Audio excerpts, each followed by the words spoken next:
So getting started with our yin yang class this evening, I'm going to come into a straddled pose. Now you could straddle just on a block or a brick, or you could in fact come all the way down to the floor with the bottom if you wanted to. But I know that my knees are a little bit sore because I've been doing a lot of yoga. So I'm going to use the bolster and allow myself to sit a little higher. I'm going to sit on the end of the bolster and then bring my knees together. So my feet are pretty much as wide as my hips would be, directly underneath, with the toes pointing back. So there's quite a big stretch through the ligaments in the ankles. Knees feel good in this position, not overstressing the joints. They're opening up naturally. And then I'm going to think about where my spine is, which is also feeling a little bit tender. Today, been walking over some rocky terrain, so I'm just going to actually use my hands here to acquaint myself with the curve of the back and the curve of the belly, and see if I can just draw my spine a little bit more into a neutral position. Get a sense of the pelvis being more neutral to the ground. And then I'm going to let my hands come back down onto my thighs and let the shoulders relax out. So I'd invite you to close your eyes and just breathe a regular breath.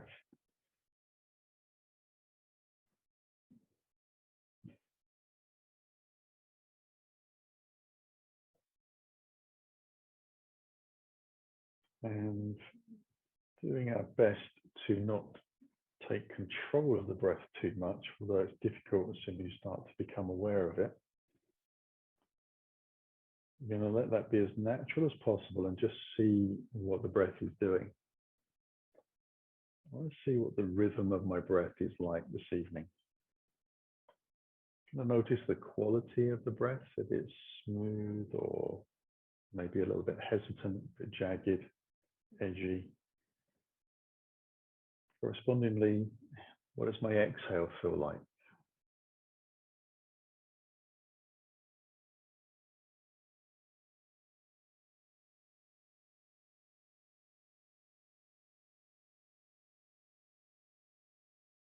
Maybe if you were trying to describe that breath to me in one word, what word would you use for the inhale? And what word would you use for the exhale? Or would they be the same?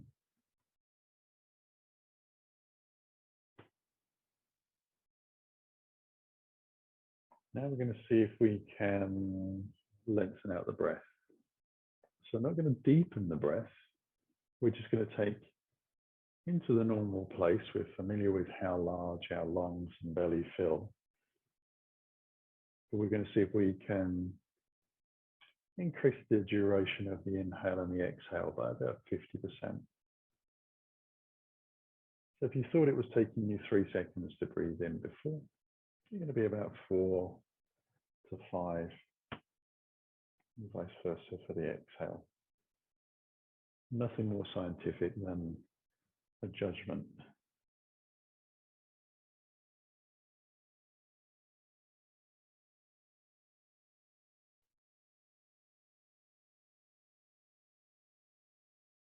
I'm noticing with these longer breaths,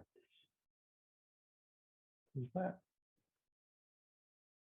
warrant a reaction in your body to breathe in deeper? Or is it easy to just breathe same depth and change the duration? There is no right or wrong answer to that.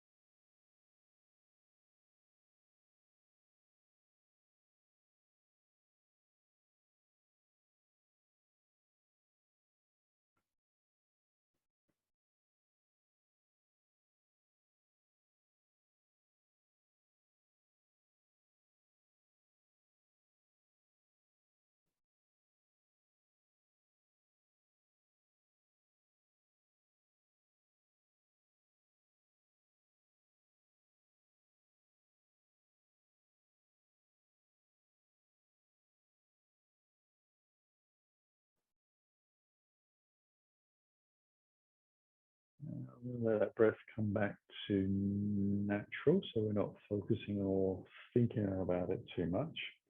And we're going to move gently up and just stretch those knees out and move the bolster off to the side a little bit. So just stretching one leg out at a time until it feels like it's come back to life a little bit.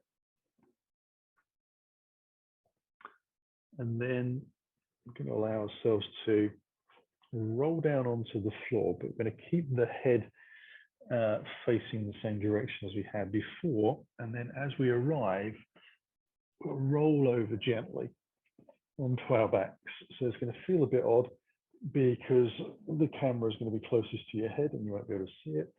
We're going to come into banana pose, which is literally making your body into the shape of a banana. We'll bring the feet together on the center line. Allow yourself to lift your hands up towards the sky above your chest. Slowly take hold of your right wrist with your left hand. Let the arms sink down to the floor behind you. And you want to do your best to get the hands to make contact with the ground and the shoulders flat to the floor. And then when you've done that, we're going to shimmy the shoulders over towards the left side of the body a little bit, so we get just that fraction more stretched down the right side of the body. And then when that feels comfortable, we're going to slide the feet over to the left side as well. So that's completing our top to tail banana-esque shape down the body. And we're trying to keep the spine long. You can let the head turn to the left a little bit as well. And we're trying to keep two halves of the pelvis and the shoulder blades flat to the floor. If you wish to take it even further, now we've been here for a little while, you can just bring your right ankle over left. But by doing so, you want to be able to keep the pelvis flat to the floor. If bringing the legs over lifts the hip, you either need to bring your foot back and maybe not take that choice this evening, or move the legs generally a little more towards the center line, so reducing the curve in the spine.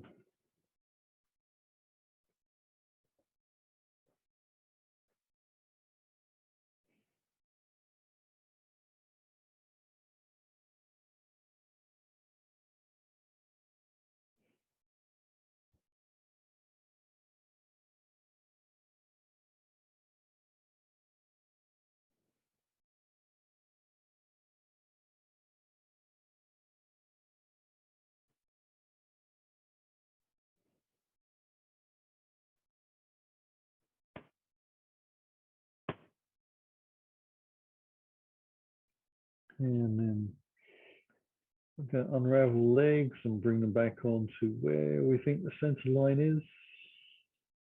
It's just a guess. Bring the shoulders back in to where we think is aligned down the mat. Retains the grip. The right hand takes left wrist. We shimmy shoulders towards the right.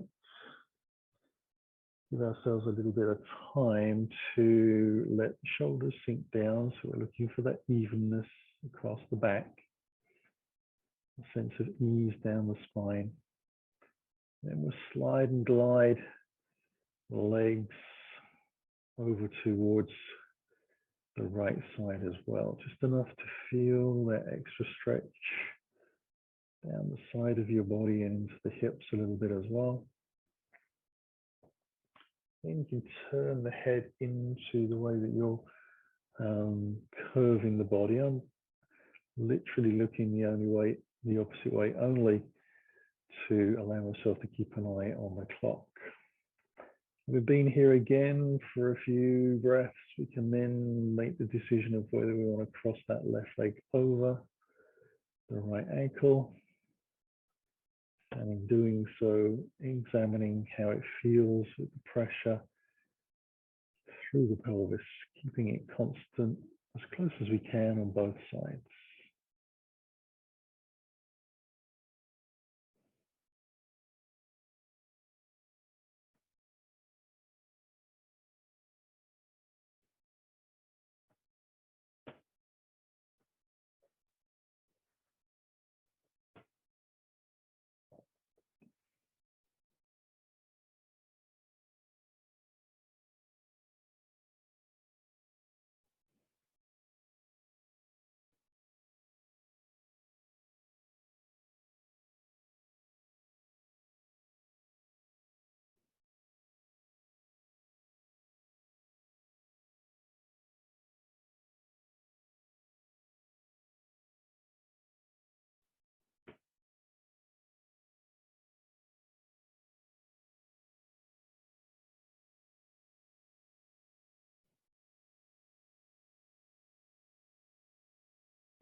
Again, we'll untangle the legs very gently.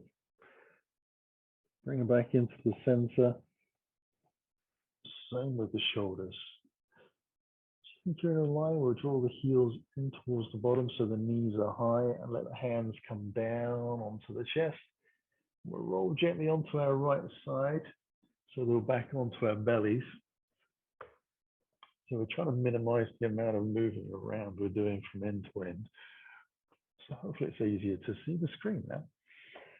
Coming into Sphinx pose, so the only thing that I ask is that the forearms are as parallel as you can make, that they're shoulder distance apart and your elbows are underneath your shoulders. And then you can let your body sink down a little bit. Now, if your elbows are behind, you'll start to fall forwards. And then you end up trying to lift yourself up with the shoulders. So the idea of being directly over the top is that you can sink down and the body is fully supported. And we're going to let the belly relax and the buttocks and the legs as well. Head position is a matter of personal preference. So some people like to drop, some people like to look ahead. As long as you feel that you're not adding tension into the neck muscles unnecessarily, wherever you hang your head is fine. Even if it's technically going to create more tension in the neck, if that's where your body feels more comfortable, then we might as well go in that direction and work with it. Work on posture another day.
Move slowly out of this. So what I'm going to do is roll gently onto whichever side you prefer to lift from. Draw the knees in so you can bring the hands a little more underneath your body and lift yourself gently up. You're going to swing the feet round towards the front of the mat, and we're going to come into caterpillar pose, which is, a polar opposite of where we've just been. So I'm, in this instance, going to take my bolster and put that underneath the back of my legs, which is pretty high. You could reuse a rolled up blanket and be half that distance, and that would be fine. This is a little more excessive than it needs to be, but it's at hand and I'm going to use it. In a caterpillar pose, we have the feet about hip distance apart. Heels obviously on the floor, and then I'm just going to let the head hang down. Allow myself to let the body just slump. So wherever you want to keep the hands is really a personal choice again. You could actually just rest your forearms, if it's comfortable, on the edges of the bolster, or you could rest them on the legs. You can bring them onto the inside of the thighs, outside of the legs, whatever feels more natural for you. So we're finding out in a teenager, just slumping down, letting the head hang. Eyes are pretty much looking down towards the ground. And we're feeling where we feel that stretch in the spine. Not too worried about the legs. I'm going to work on those later. So if you don't feel anything in the back of the leg muscles, that's great. We'd call that a bonus.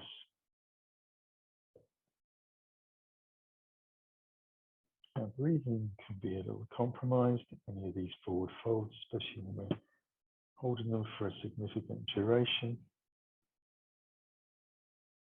So see if you can encourage a sense of the back of the ribs opening up and getting a little bit more breath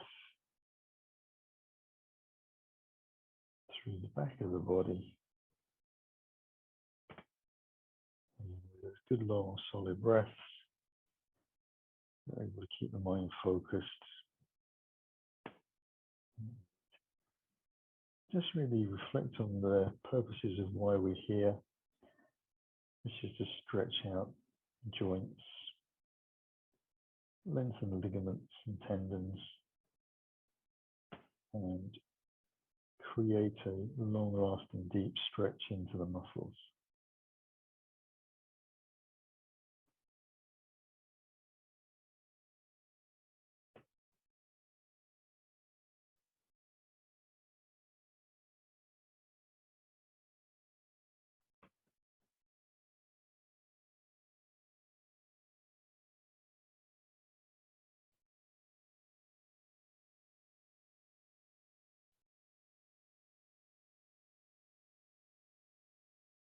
And then we're going to move out of that. I'll take the both shoes out to the side. I'm going to come into butterfly pose. So I'm going to bring the soles of the feet together this time and let the knees hang out to the side. I'm going to try and work into these groins. And again, I'm just going to let the body slump down. So this one is a little bit more of a forward fold. So the head is getting a little closer towards these toes. Again, where you want to place the hand is up to you. I'm trying to keep the arms off and away from the legs so that the downward pressure is just the gravity of my own legs rather than the rest of my body getting involved. Trying to imagine building an image of my hip bones, sockets and the muscles, and allowing those to slowly release as I exhale out.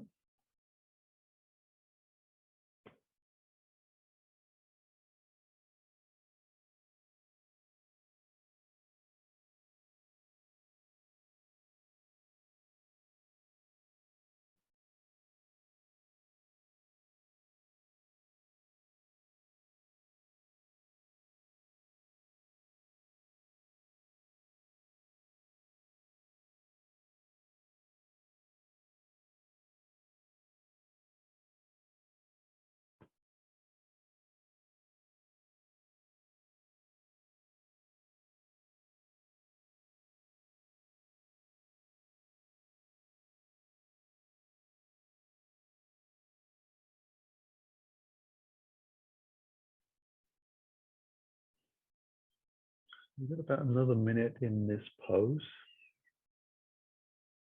Again, breath into the back of the body to open up the ribs.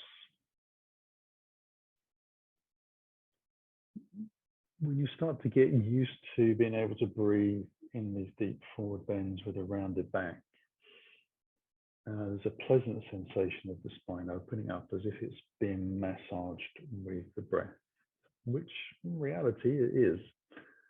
But it's the feeling sense of that taking place that's nice.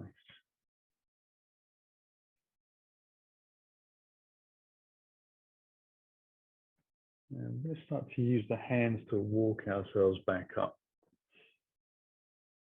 And I'm going to take my right leg out to the side, comfortable angle, and then actually bring my left heel all the way into my groin. I'll see if I can get the shin down to the floor. Now, if the shin doesn't go down to the floor and the thigh doesn't make it, you can use the bolster and pack underneath the back of the leg, or you could use your block if it's only a little way away, but depending on what's happening in your body at the moment. I'm going to take the hands a little wider than shoulders. We're going to come into half butterfly. So we've already done full. This is just going to work on the inner thigh a little bit more in the inner hip and groin. So again, we just let ourselves roll forwards gently. Now, the leg that is outstretched is a soft leg. So my body, my foot rolls quite a long way out to the side. I roll off the sort of gnarly part of the heel, a little bit more onto the side edge, which is a whole lot more comfortable. The whole of my thigh is rotating around out of my hip joint, but I'm still feeling that big stretch on the inside of the thigh and in towards the groin, a little bit into the calf as well. We're still in the head drop down. And the shoulders, just allowing them to be wide and broad rather than advocating that they sort of float around the neck in maybe your normal posture. I'm actually going to make a little effort to relax the shoulders back a bit more. And I'm going to allow my consciousness to move towards my buttocks and see if I can let them release in this pose, which when you're struggling for that sense of balance can sometimes be a little bit elusive. So feeling underneath, and you'll notice the texture of the muscles changing in the buttock area when you are able to release. And you might find that you release and then it tightens up again because the body's a bit shocked that something moved. Let's come back into being hyper vigilant to make sure you're safe.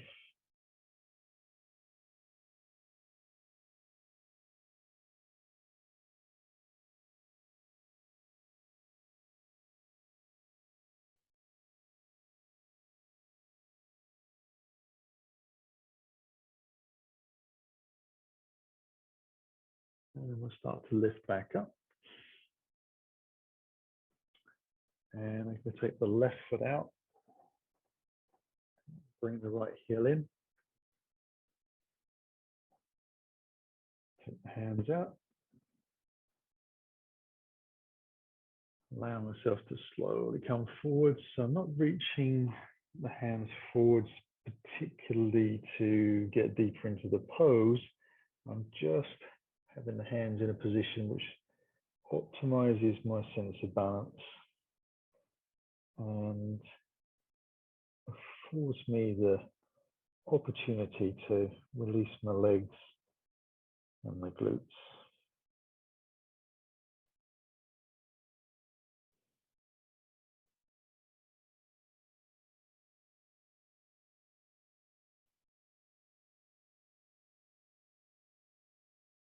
Quite often you can feel that you're rolling out to the side a little bit to one way or the other. So if that's feeling like that's degrading from the quality of your breath, you can just move the hand out a little bit further to the side. So it feels like you can lean into it a little bit more.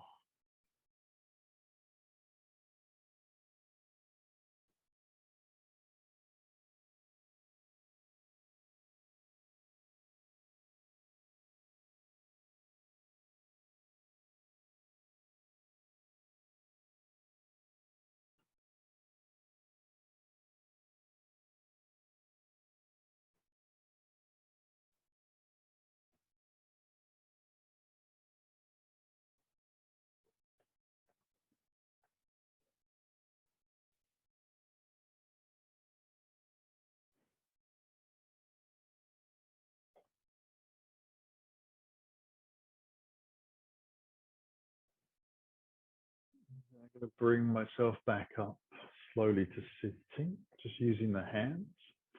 And I'm going to draw the outstretched leg in. Let myself lift the knees high. Spin the feet over to the side.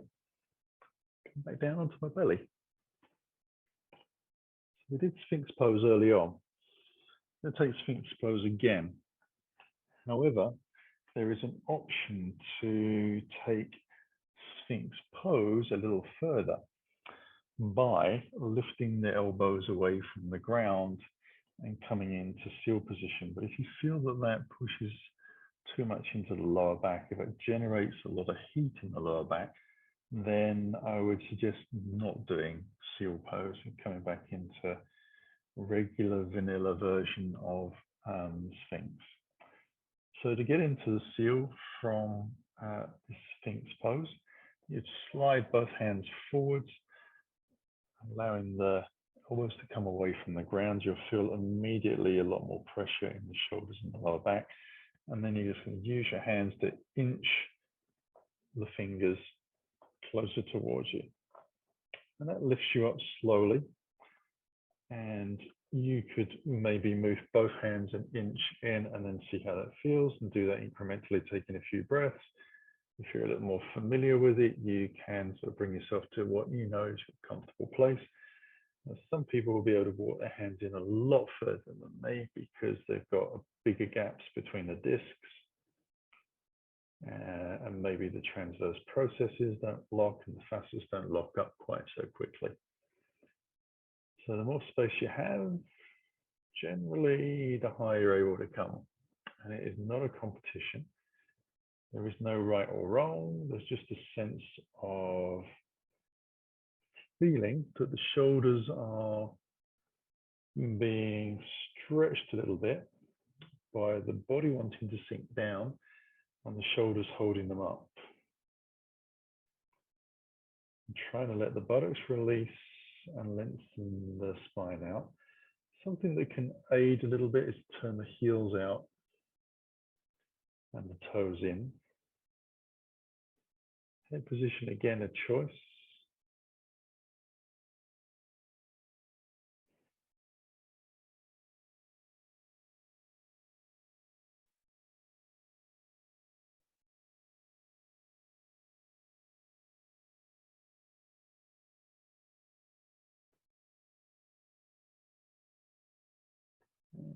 Bring the elbows back down to the floor, and I'll move my feet onto the center line behind me and bring my hands underneath my chin. And we're going to come into half frog yin version. So I'm going to take my right knee out to the side 90 degrees to the body and lengthen the shin out to the side of the mat so it follows the line of the mat, the toes pointing out. Head turns to the right side as well. So that's the right leg going out to the side. And I'm going to let my body sink down into the floor.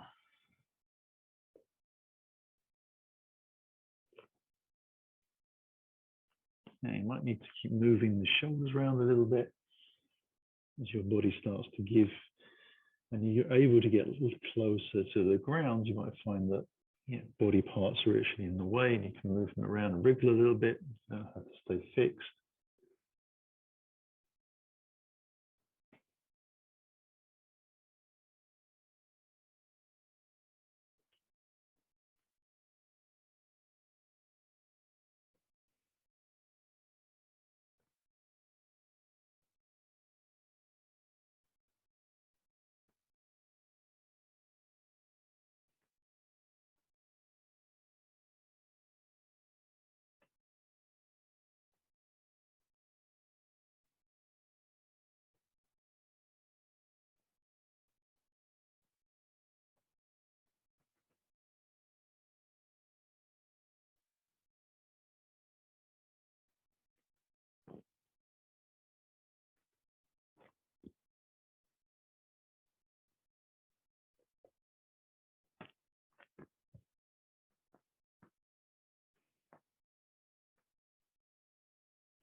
And slowly bring that heel back onto the mat. Slide the leg back down. Take a couple of breaths.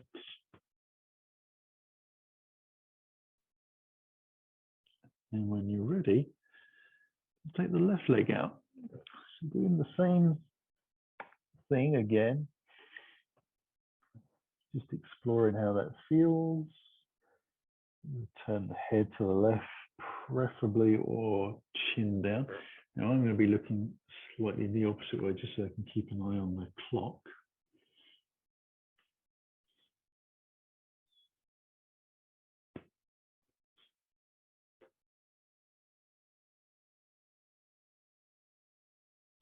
The shoulders relax.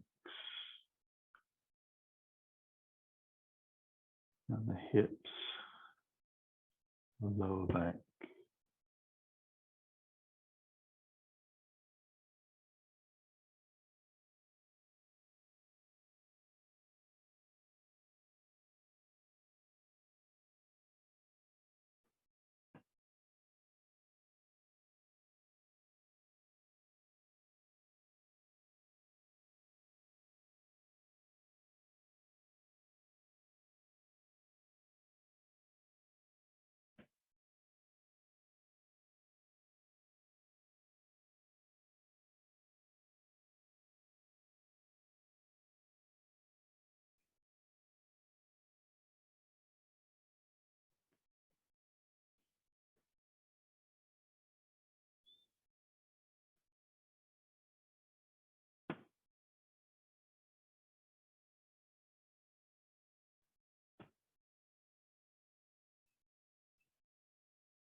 And then we can bring that second foot back. Roll out the hips a little bit. Now we're going to make our way up onto all fours. So when your back feels ready and your legs and hips feel ready, you're going to take the hands down towards the bottom of the ribs, roll the shoulders and elbows back, and on an exhale, press down into the floor. Lift the body up slowly and bring ourselves back into an all fours position. Ideally, we'll have the fingers nicely placed towards the front of the mat, ready for cat-cow. And we're going to merge cat-cow and child's pose together. So just going to maraud the body out a little bit from side to side. So swishing the tail, getting a little bit of lateral movement through the spine, a little bit of movement into the hips, a little bit of work into the shoulders. Get used to the joints letting to take some weight and support the body. And then into neutral, I begin with my cat-cow. So just tucking the tailbone up, shoulders roll back and the chest rolls forwards. And then exhale, tailbone under, press into the floor and push back a little bit. Let myself bring my heels and buttocks together. I'm going to let the elbows come to the ground and then the head joins in as that drops in. I'll take a breath in and exhale. And then the next inhale, I'm going to use the legs to drive up and bring the chest all the way forwards on that one breath.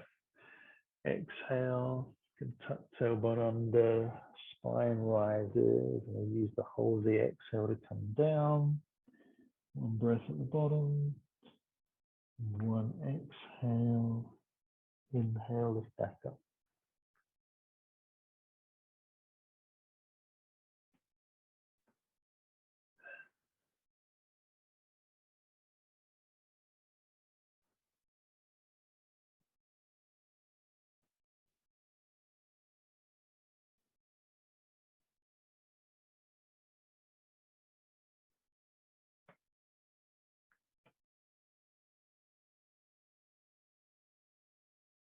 And then come back into a nice neutral position. Bring the knees a little closer together than hip distance apart, so maybe more sitting bones. Tuck the toes underneath with the heels pointing up towards the sky. And sit gently back down onto those heels to stretch the toes.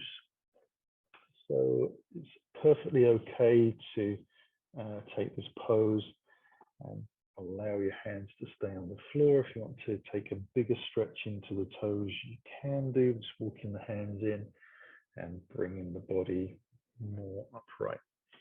I'm going to bring myself about halfway down. Done a lot of walking this afternoon, so my toes have had a good stretch and my feet have had a good stretch out.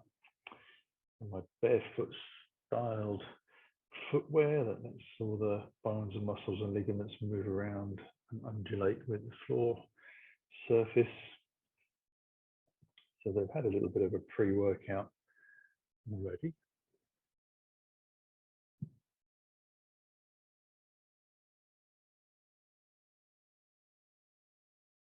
And then I'm going to untangle and bring myself back onto all fours and untuck the toes and press the bootlaces down into the floor. And if that feels like it's causing cramp, you can just tap the toes out very lightly behind you, padding the bootlaces down into the ground. That kind of releases that generally.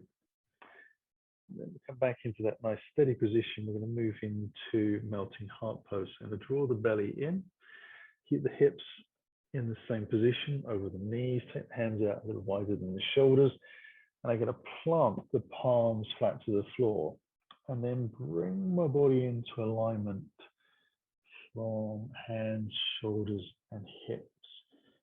Press the shins down into the floor, press the hands down into the ground. I want all of the muscles in the arms to fire up.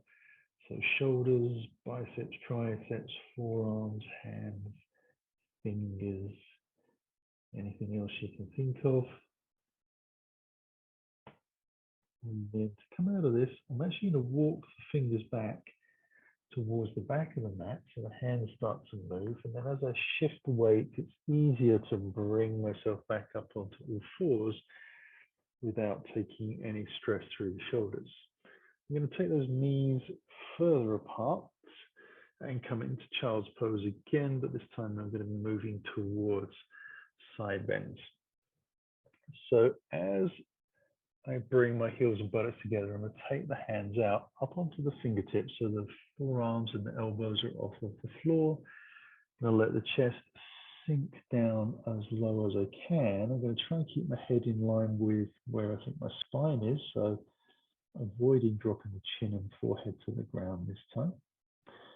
And then on the exhale, I'm going to take my hands over towards the right.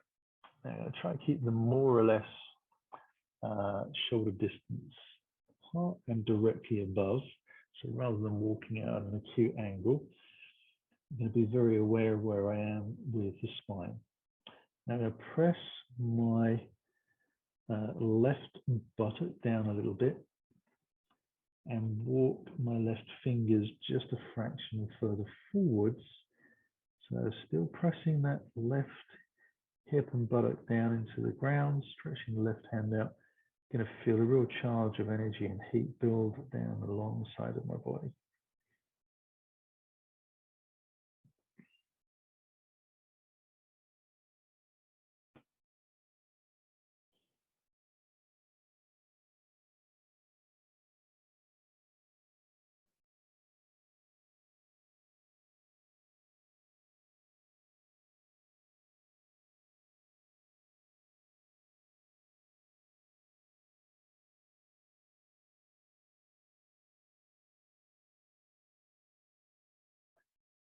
And then to bring the hands back across to the opposite side. Do the same, so I'm still on the fingertips. I'm going to walk out the right hand and press that right hip and tailbone down. Try and keep the breath smooth down along the side of the body. Plenty of space to breathe now.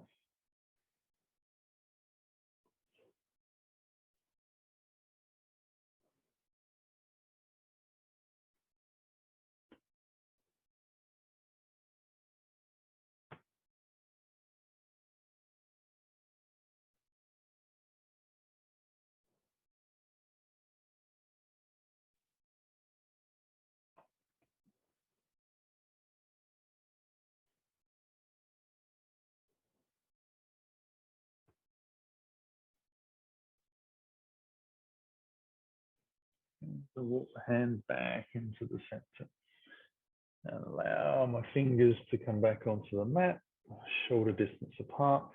I'm going to lift up onto all fours and I'm going to bring myself gently into a down dog. So I want to make sure that my back feels happy first. So I'm going to bring that into a neutral position. I'm going to press down through the hands and feel the shoulder blades protract, separate out a little bit, and draw the belly into a little bit more rounded position. Then tuck the toes underneath, lift the knees away from the floor. If that all feels good, continue to lift the hips up towards the sky. And then we're into down dog.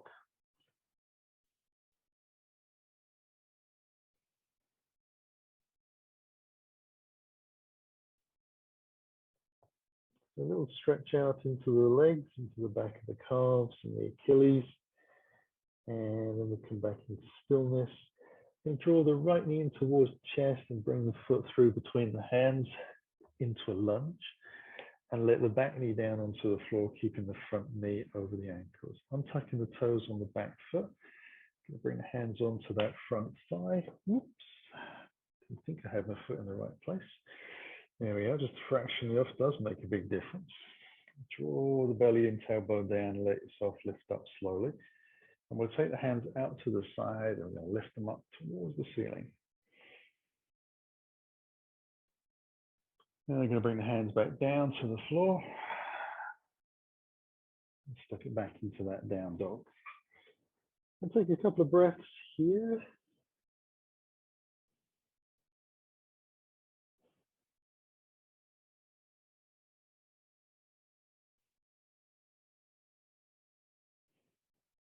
And draw that left knee in and bring that leg through. Drop the back knee down onto the floor and untuck the toes. Bring the hands onto the front thigh. Exhale, draw the belly in, send the tailbone down to lift up. So you don't really push on the arms too much. They're there for a little bit more balance. Take the hands out wide. Inhale the hands up above the shoulders, palms facing in. Shoulders relax back a little bit, but strong arms. And then we bring the hands back down to the floor. We step back into our down dog. I'm going to take the right leg this time to the outside of the right hand. Let the back knee down onto the floor. I'm going to turn the right foot out a little bit as I untuck the toes on the back foot. I'm going to flex the right foot a little bit and let the knee hang out to the side. So I'm coming onto the side edge of the foot with a strong ankle connection. I'm going to slowly allow myself to take my right hand forwards and lift it up towards the sky. Now turning the chest deliberately to the long side of the mat. I'm going to slowly ease my hand down towards the back of the mat and see if I can lift my foot towards me. And with a bit of luck, catch hold of that foot. And then keeping the chest open to the long side, it's going to bend the elbow a little bit to bring that heel a little closer. So it could well be that you are struggling to get hold of your foot. That's fine, it's not a problem. You could bring the hand just onto the base of the spine so it doesn't feel like it's floating around in fresh air. And then it's okay to let go and bring the hands gently back. So real slow motion. We lift the back knee, move gently back into our down dog. Take a couple of breaths here, just letting the pelvis feel like it's coming back into alignment with itself. And we'll take the left foot to the outside. Let the back knee down onto the floor, untuck toes. So the front foot spins out a little. The foot is flexed, the knee hangs out to the side, and we drop the hips. Draw the belly in. We start to take that left hand forwards. And we lift it up slow, so we get plenty of lift into the chest. As the hand starts to drop back, lift your foot in and see if you can connect. Again, if you're able to, if it feels good in that front thigh, You can draw the heel a little more in with the hand towards the buttock. You keep the chest lifting up towards the sky, looking in that direction.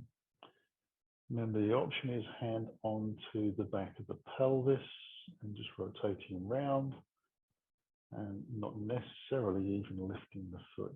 Might just tuck the toe underneath. That might be enough for this evening. I'm going to release everything back down to the floor. Step ourselves back into our down dog. Now we'll come forwards and down to the floor. It's going to look very like Sphinx pose, except this time we're going to have the palms together, elbow shoulder distance apart. Make sure the shoulders are over the elbows. We're going to take a little breath from there. Allow ourselves to bend the right knee and bring the foot in towards the buttock, and then we're taking the right hand back. And again, bringing the heel in towards the buttock. Now, if you're able to get your heel to touch the buttock, then you would try to take the heel towards the outside edge. You can press down into that front forearm and lift yourself from the floor, keeping your belly drawn in, lengthening out through the long leg.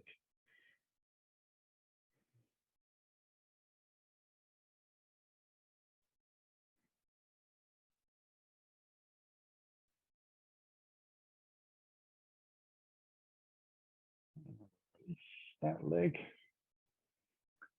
hands back, palm facing palm. Leg comes back down to the floor. Bending the opposite leg. So take the hand back, try and keep the chest square to the front of the mat. Draw the heel in and then press down through that bottom forearm, lifting up. So this is a more assertive way of doing the half frog. We did it in the yin practice. This is the hatha version.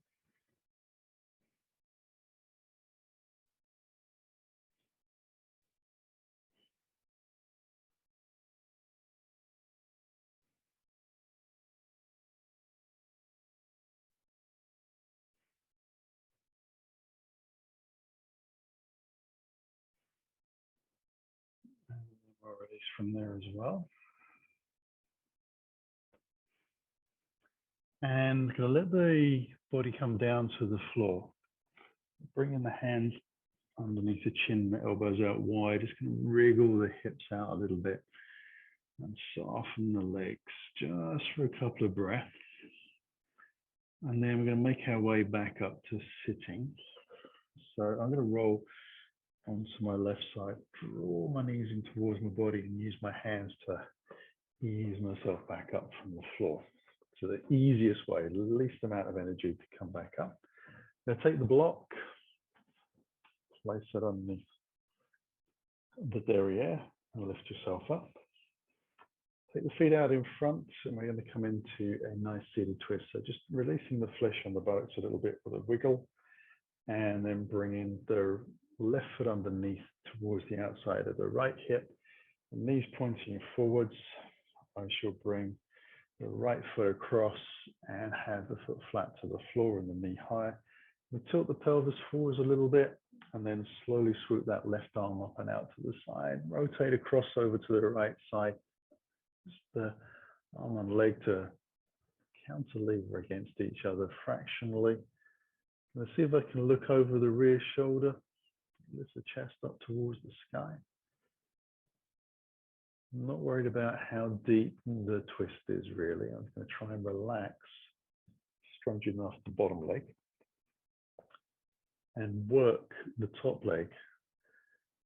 So for every sort of pound of effort you're able to put into your foot pressing down on the top leg, see if you can release a pound of pressure in the opposite direction.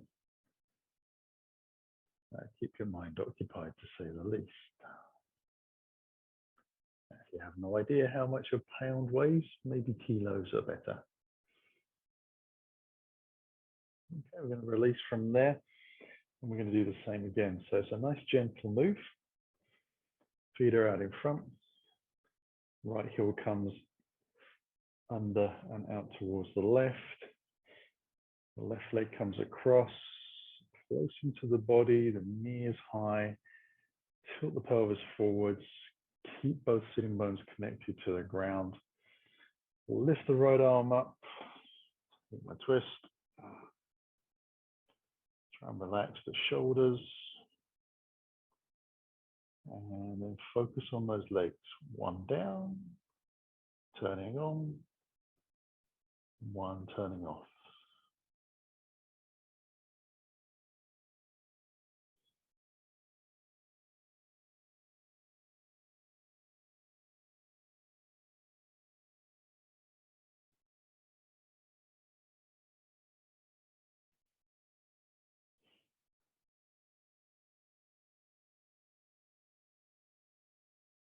And then we'll release from there.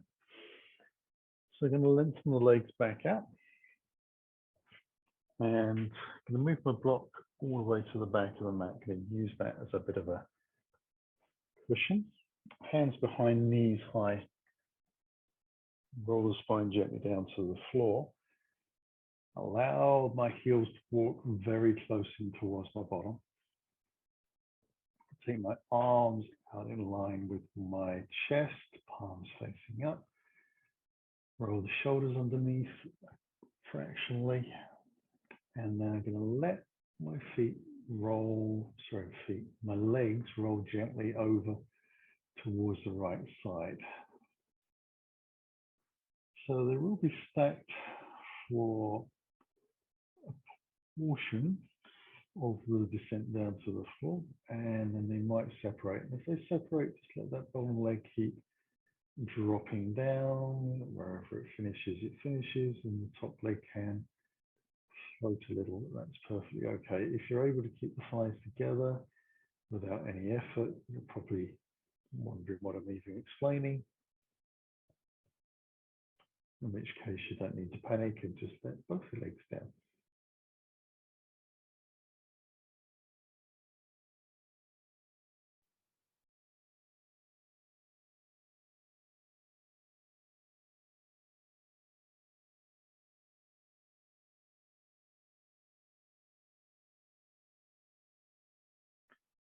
And I'm going to lift the top leg, bottom leg follows slowly afterwards.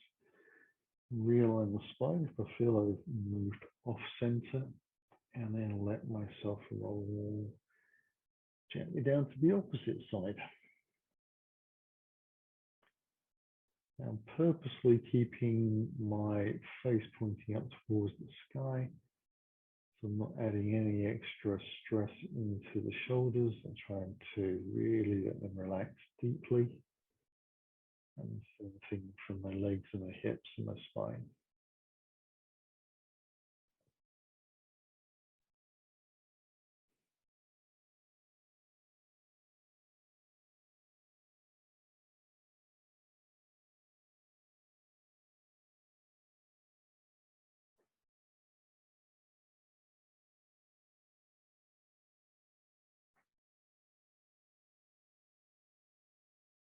And one leg at a time coming back. And we're going to move carefully into our Shavasana. So just taking the time to lengthen. If you want to keep the block underneath the back of the head, that's fine, or you can gently remove that. Just make sure if you're using the block, it's not pressing into the neck or the shoulders, so it's not interfering with the nervous system or the blood flow in any way. I'm going to let the hands come in a little closer towards the body. In fact, this evening, I feel intuitively that I want to bring my right hand onto my belly and left hand more on towards my heart. So the right hand is just below the belly button and the left hand is somewhere above, so I can feel breath and heart. Closing my eyes, softening the jaw, licking the lips, letting the legs roll open and relax as much as I can humanly conceive being relaxed. That's where I want to get to.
We'll start to stretch those fingers and toes as we breathe a little deeper.